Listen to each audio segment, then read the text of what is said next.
Salam, bugünkü dərsimiz 19-cu əsr, 20-ci əsrin əvvəllərində beynəlxalq münasibətlər mövzusudur və bu mövzuda biz Şərq məsələsindən, həmçinin Bismarckın xarici siyasətindən, böyük dövlətlər arasında rəqabətdən və Üçlər İttifaqı blokunun yaranması, Antantanın yaranması və Balkanlarda böhranlar dövründən danışır. Şərq məsələsinin mahiyyəti nədən ibarətdir?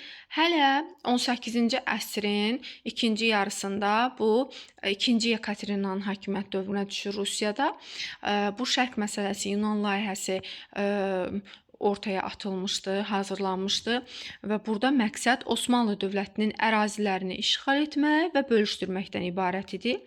Bəs yaxşı, Şərq məsələsində əgər məqsəd Osmanlının ələ keçirməkdirsə, bölüşdürməkdirsə, niyə Avropa dövlətləri buna razı olmurdular? Rusiya ilə əlbir olub Osmanlını bölmürdülər. Ona görə ki, Osmanlı dövləti istəyirdi ki, Rusiya dövləti istəyirdi ki, İstanbulu və boğazları işğal etsin və bu da Qərbi Avropa dövlətlərinin maraqlarına uyğun deyildi. Ona görə də elə Krım müharibəsində Osmanlı dövlətini müdafiə edirlər. Əslində müharibə 1853-cü ildə başlamışdı və müharibənin ilk illərində Rusiya üstünlük əldə edir. Bu isə boğazların ələ keçirilməsi təhlükəsini yaradır. Avropa dövlətləri bundan narahat olur. Ona görə də bu müharibədə İngiltərə, Fransa və Sardiniya Rusiyaya qarşı Osmanlıya kömək edirlər və müharibə Osmanlı dövlətinin qələbəsindən başa çatır. Amma buna baxmayaraq mənfi hal nə idi? İlk dəfə xarici dövlətlərdən borc alıb borclu vəziyyətinə düşmüşdü Osmanlı və müharibə 1856-cı ildə Paris konfransından, Paris sülhündən başa çatmışdı. Və 1856-cı ildə çağırılmış bu konfransda Viyana konqresindən sonra Avropada yaranmış güc tarazlığı ki var idi.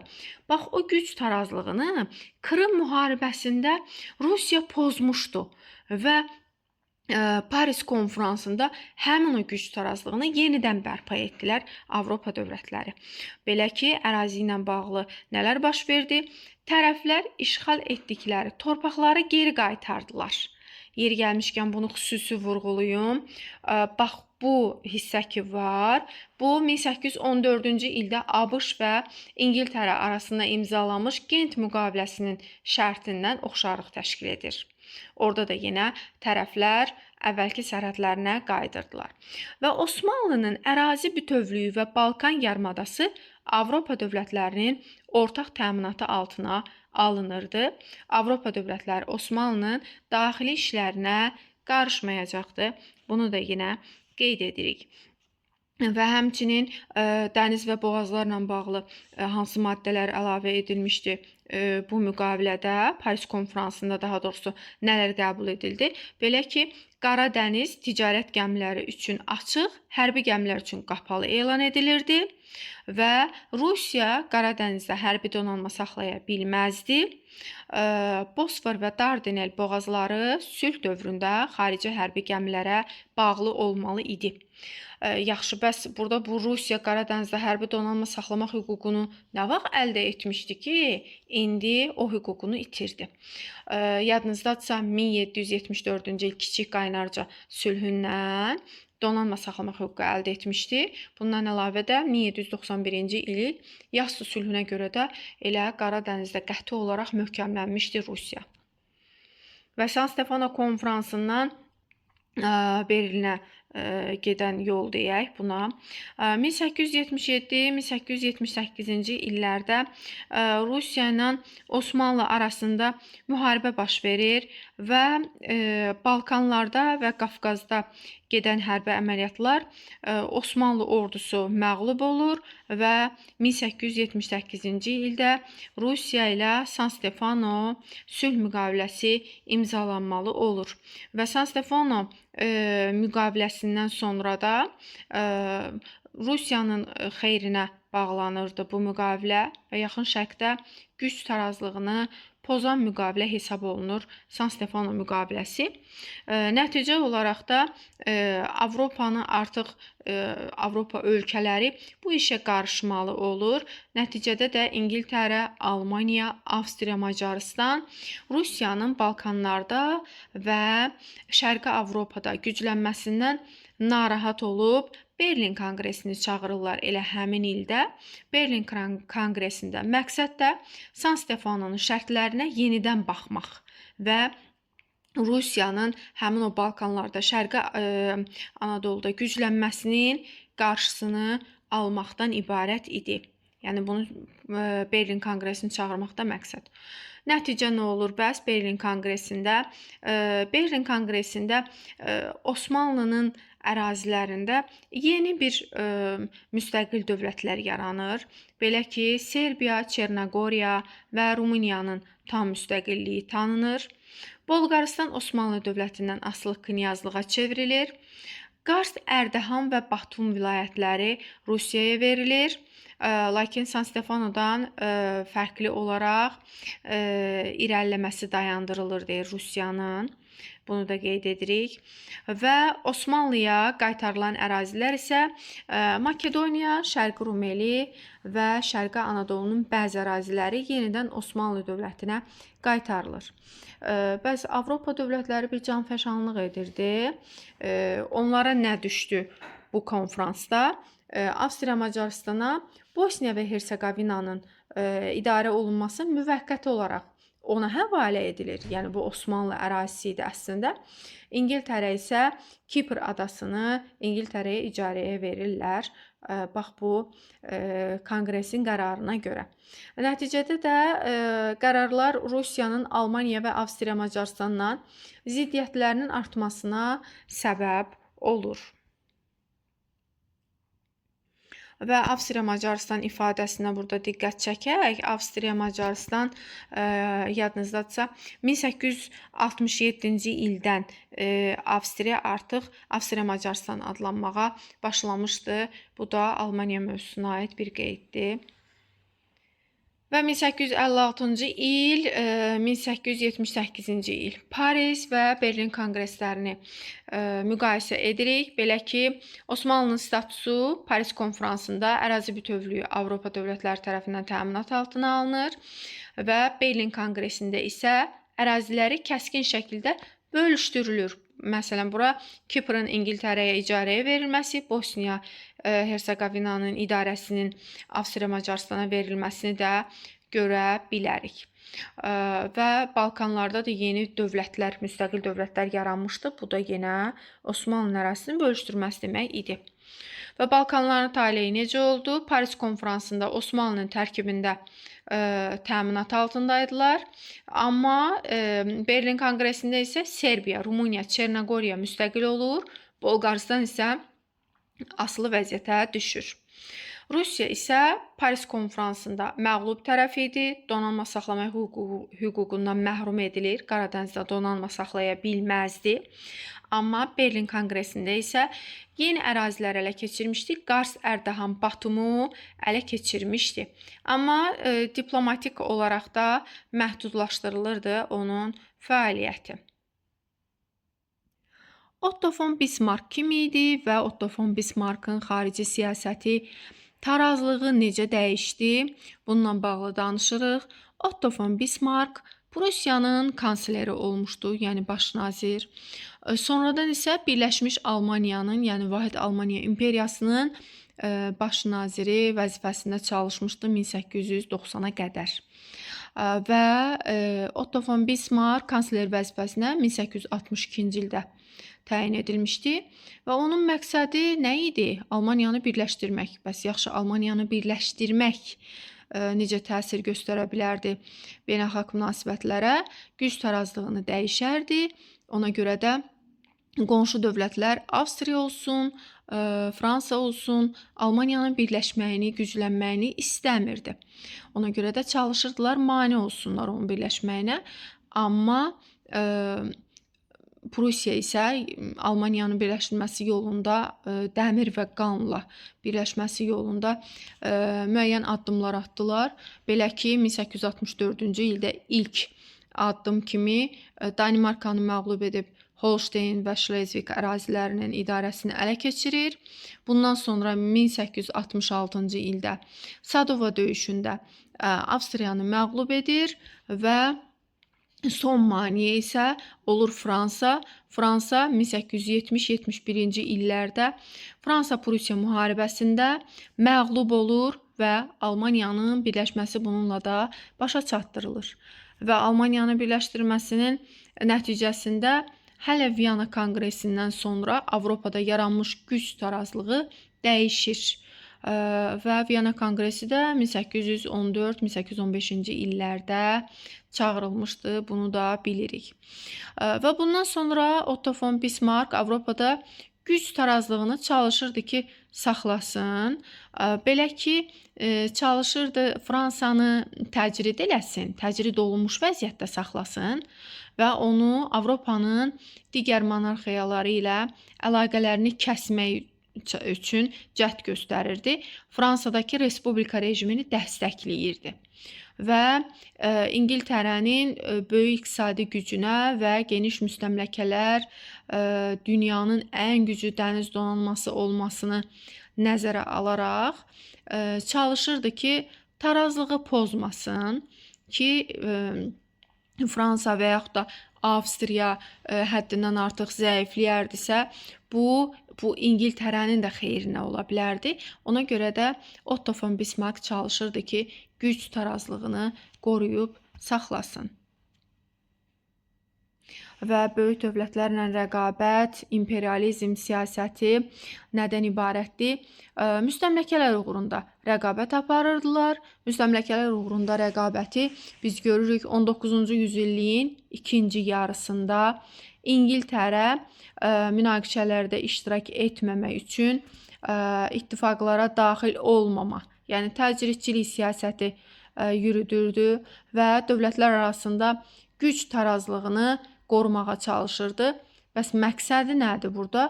Məqsəd də təbii ki, dənizlərdə hakimiyyətini genişləndirmək istəyirdi. Həmçinin Avropada hər hansı bir dövlətin hakim olmağının qarşısını almaq idi onun məqsədi. Və iqtisadi böhranlar deyir ki, ölkələri satış bazarları və xammal ehtiyaclarını artırdığı üçün müstəmləkələr uğrunda rəqabət də güclənir. Yəni bir ölkənin əgər iqtisadi problemləri, böhranı varsa, deməli onun satış bazarı və xammal mənbəyinə ehtiyacı var. Bu ehtiyac isə ölkələrin bir-birinlə rəqabət aparmağına səbəb olurdu. Nəticədə də böyük dövlətlər istəyirdilər ki, müstəmləkə ərazilərini genişləndirsinlər. Toqquşmalar baş verirdi, onlar arasında ziddiyyətlər yaranırdı. Məsələn, 19-cu yüzilliyin ikinci yarısında biz görürük ki, İngiltərə ilə Rusiya Əfqanistan uğrunda mübarizə aparırdı. Rusiyanın hədəfi Hind okeanına çıxış əldə etmək idi həm də. İngiltərə isə istəyirdi ki, ələ keçirdiyi ərazi var idi, Hindistan. Sərhədlərini təhlükəsizliyini təmin etməyə çalışırdı Hindistanın.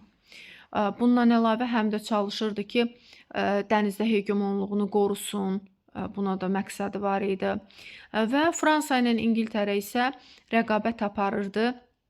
Afrikada nüfuz dairələri ələ keçirmək uğrunda. İngiltərənin baş naziri Henry Palmerstonun bir ifadəsi var. İngiltərənin daimi dostu yoxdur və daimi düşmən də yoxdur. Daimi mənafeyi var. Bəs bu nədən irəli gəlirdi? Təbii ki, təcridçilik siyasətinin əsas prinsipidir bu ki, yəni başını dinc saxlamağa çalışırdı, belə deyək. Yeri gəlmişkən bu təcridçilik siyasəti yeritməsi ABŞ ilə İngiltərə arasında oxşar xüsusiyyətdir. Bunu da yenə qeyd edək.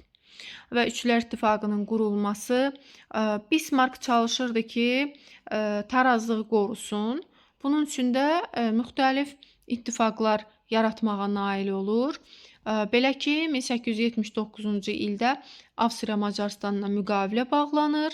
Bununla da Almaniya-Avstriya-Macarıstan ittifaqı yaranır. Və 1882-ci ildə İtaliyada Almaniya və Avstriya Macarıstan ittifaqına qoşulur. Beləliklə də bu üçlər ittifaqı yaranmış olur və bu üçlər ittifaqının yaranması əslində deyir ki, Otto von Bismarckın diplomatik ustalığının göstəricisi idi ki, bu dövlətlər əslində çox yaxın keçmişə qədər Almaniya ilə, məsələn, Avstriya Macarıstan özü, yəni bir-biri ilə müharibə aparan dövlətlər olmuşdu.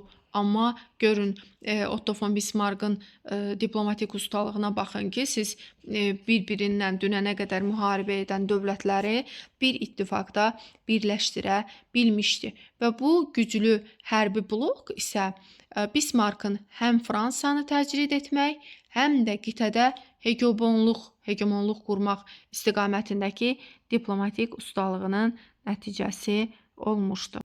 Bəs yaxşı, Antanta blokunun yaranması necə baş verir? Və bir tərəfdə üçlər ittifaqı yarandı və ona qarşı olan, müxalif olan, belə deyək, qarşı tərəf isə öz blokunu yaradır. Bunlar kimlər idi? Bunlar da İngiltərə, Fransa və Rusiyadan ibarət Antanta bloku olmuşdu. Antanta blokunun yaranmasına şərait necə yarandı? Bayaq da dedik ki, Fransanı təcrid eləməyə çalışırdı Otto von Bismarck. Otto von Bismarck 1890-cı ildə artıq istefa verir. Bundan sonra Almaniya imperialist siyasətini gücləndirir və donanmasını daha da inkişaf etdirir. Sənayedə İngiltərəni üstələyir və keçmiş düşmənləri də bunun bu Almaniyanın imperialist siyasətinə qarşı birləşməli olurlar və nəticədə də 1894-cü ildə Fransa ilə Rusiya müqavilə bağlayırlar və bununla da Bismarckın təcridçi siyasətinə son qoyulur və Antantanın bir növ bir başlanğıcı qoyulmuş olur. Və 1904-cü ildə isə Fransa və İngiltərə müqavilə bağlayır.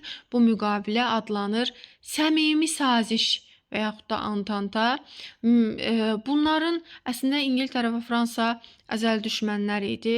Onlar arasında müstəmləkələr uğruna ziddiyyətlər də var idi və bu ziddiyyətləri Almaniyaya qarşı birləşməyin xətrinə həll etdilər və bir-birlərinə güzəştə getdilər.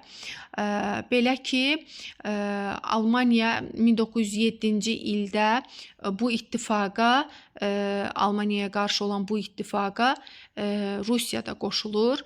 İngiltərə ilə Rusiya arasında müqavilə bağlanır.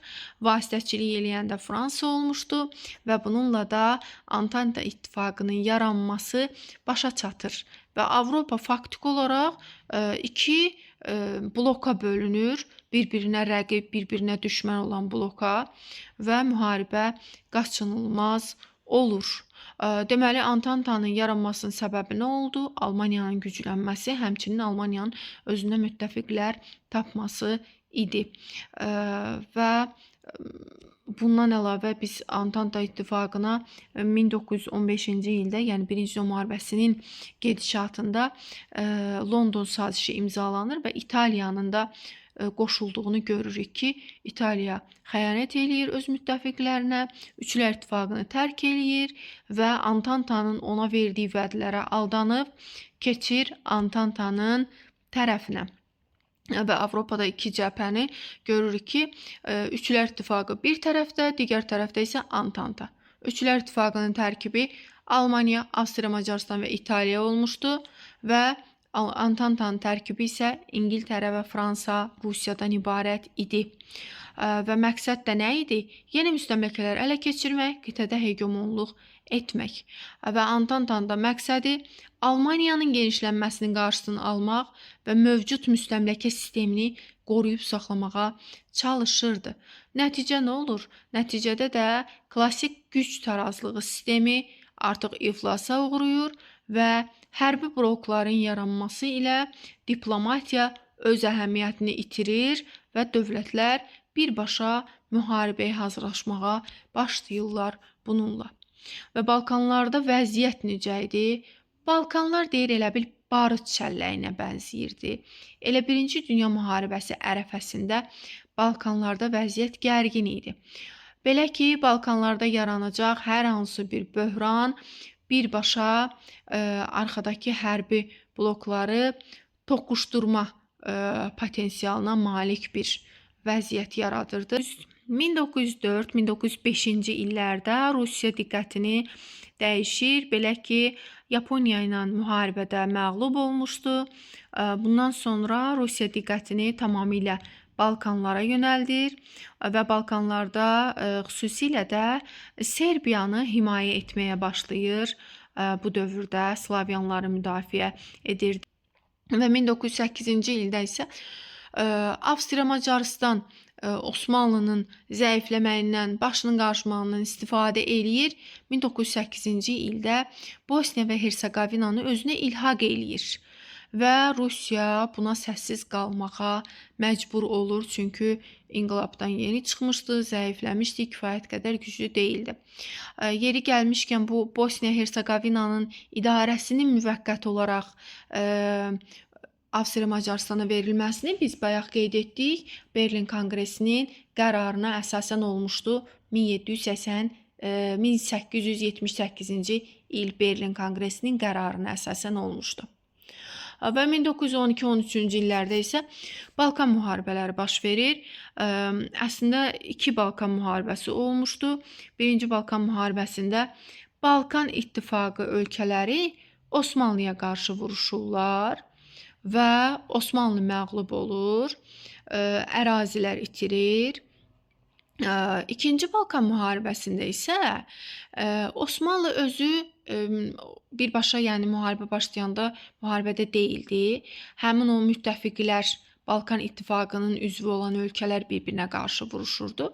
Amma vəziyyətdən sui-istifadə edib Osmanlı da müharibəyə qoşulur və birinci Balkan müharibəsindəki itirdiyi bir sıra əraziləri geri qaytara bilmişdi. Və nəticədə də böhranlar Üçlər İttifaqı və Antantanın rəqabətini və bölgədəki milliyyətçiliyi pik həddə çatdırır və bayaq dediyimiz o qaynayan qazan, barıt çəlləyi ifadəsi burada yaranmışdı. Balkanlara aid idi. Nəticədə nə olur? Nəticədə də qütbləşmiş hərbi bloklar, yəni Antantadır, Üçlər İttifaqıdır və kəskin siyasi və iqtisadi ziddiyyətlər var idi. Burada müstəmləkələr uğrunda rəqabət gedirdi və Balkanlarda da radikal millətçilik hökm sürürdü. Nəticədə sistem çökür, uzlaşma sənəti olaraq diplomatiya tamamilə sona çatır və kiçik bir qığılcım barıt çələyinə dönən Avropada böyük partlayışa səbəb ola bilərdi. Elə oldu da. Belə bugünkü dərsimizdə bu qədər. Növbəti dərslərdə görüşərik. Hələlik.